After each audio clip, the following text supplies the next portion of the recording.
देश की जानी मानी पत्रकार दिल्ली स्टूडियो से हमें ज्वाइन कर रही हैं भाषा सिंह। बहुत शुक्रिया आपका मैडम हमारे साथ इस डिबेट का हिस्सा बनने के लिए। मैं आपसे जानना चाहता हूं कि महिलाओं के लिए और भारत के संसदीय लोकतंत्र के लिए ये कितना बड़ा मौका है और इससे क्या राजनीति में परिवर्तन होंगे, और जिस पॉलिटिकल वुमेन एम्पावरमेंट की हम बात करते हैं क्या इस कानून के जरिए हम उसे हासिल कर सकते हैं? जी बहुत बहुत शुक्रिया ब्रजेश जी। और मुझे लगता है कि जब से ये बहस शुरू हुई, कल से सदन में जब से बहस शुरू हुई, तो मुझे याद आ रहा था कि सदन के भीतर और बाहर खास तौर से गीता मुखर्जी ने जो पूरी की पूरी बहस शुरू की थी, और उस समय मुझे वो भी याद है क्योंकि मैं बहुत लंबी प्रक्रिया देख चुकी हूँ सदन के भीतर भी, जहाँ पर महिलाओं ने खून से लिखकर पत्र भेजा था पार्लियामेंटेरियंस को, सांसदों को, कि इस को पारित किया जाए। वहां से लेकर भारतीय लोकतंत्र यहां पहुंचा, और मोदी जी ने जिस तरह से चुनाव से ठीक पहले इसकी घोषणा की, उससे यह भी लगता है कि महिलाओं के वोट कितने मानीखेज हो गए हैं भारतीय लोकतंत्र के लिए। तो ये बहुत अहम पड़ाव है, और मुझे लगता है भारतीय मतदाताओं के लिए, भारतीय महिला मतदाताओं के लिए एक शुभ संकेत है। और दूसरी तरफ मैं इस बात से 100% सहमत हूं ब्रजेश जी कि पॉलिटिकल विल अगर होती महिलाओं को तुरंत अधिकार देने की, तो ये सरकार तुरंत कर सकती थी। हम और आप गवाह हैं किस तरह से 370 जब हटाना था तो हटा दिया गया, किस तरह से जम्मू कश्मीर में डीलिमिटेशन और सारी चीजें करके सीटों का हिसाब किताब ठीक कर दिया गया। यहां पॉलिटिकल विल ये नहीं दिखाई दे रही कि तुरंत महिलाओं को अधिकार मिले।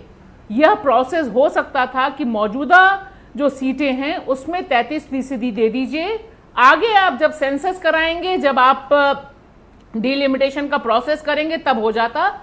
तब ये दरअसल एक असल में रिवोल्यूशन होता। अभी ये जो क्रांति है महिला आरक्षण इन वेटिंग है, क्योंकि इसके साथ बड़े दुर्भाग्य की बात है इतना अकूत बहुमत ब्रजेश जी, हम सब जानते हैं, और खासतौर से पत्रकारों को इस अकूत बहुमत की जो मार है वो कितनी तगड़ी पड़ती है हम सब देखते हैं।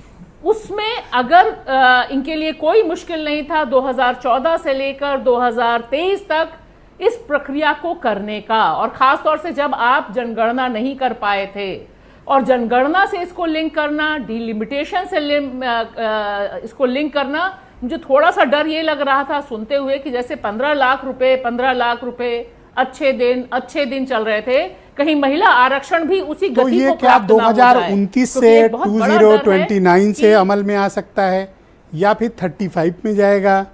अभी बड़ी स्थिति अस्पष्ट है इस, क्योंकि देखिए ये बहुत और मुझे लग रहा है कि ये देखिए बुनियादी तौर पे हुआ ये है कि ये 2024 का चुनावी जुमला हो गया है।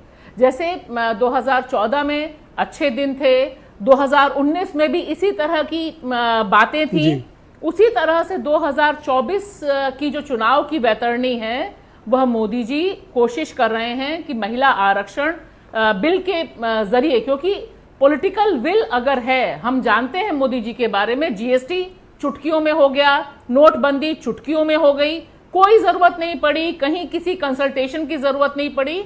और देखिए ये विशेष सदन जो आज कनीमोई ने कहा, मैं उनकी बात से 100% सहमत हूं कि आप इतना अहम बिल ला रहे थे जिसमें इतनी हम सबकी इच्छा आकांक्षाएं जुड़ी हुई हैं, भारत की आधी आबादी की जुड़ी हुई है, आप विपक्ष से डिस्कस कर सकते थे, यह बात एक सहमति से होती। और मोदी जी को भी सीखना चाहिए, जिस तरह से लोकसभा में बड़े पैमाने पर इसको समर्थन में वोट पड़ा, सबने रिजर्वेशन दिया, और मुझे लगता है जो कास्ट सेंसस का मामला आया है ब्रजेश जी वो बहुत अहम है, और इस पे विपक्ष को कायम रहना चाहिए। मेरे ख्याल से क्या आप ये मानती हैं कि ओबीसी का रिजर्वेशन तौर पर ये या रिजर्वेशन विद इन रिजर्वेशन का कोई एक सेट लीगल फार्मूला बनाए बिना इस प्रक्रिया को आगे बढ़ाना लगभग नामुमकिन है?